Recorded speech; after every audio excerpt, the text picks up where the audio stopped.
if you notice what I said is a transforming self, not transformed, right? Not transformed.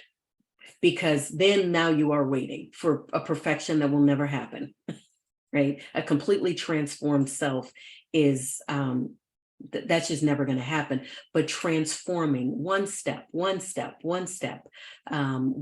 process that's different, one openness that's different, that's transforming, versus this idea of being transformed.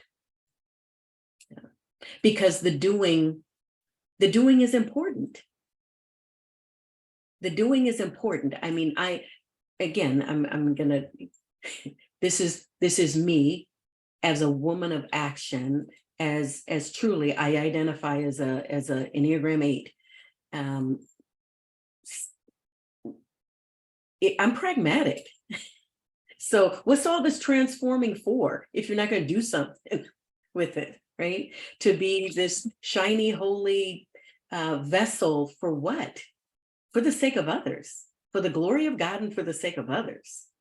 That is what, to me, the transforming journey is about. It's not so we can look better or feel better or be more at peace. Those are all beautiful things. To be at peace is a gift.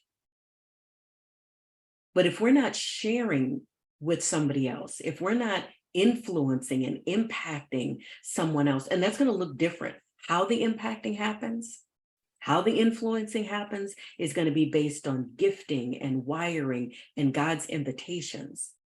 So we have to be real careful about defining this is what it looks like.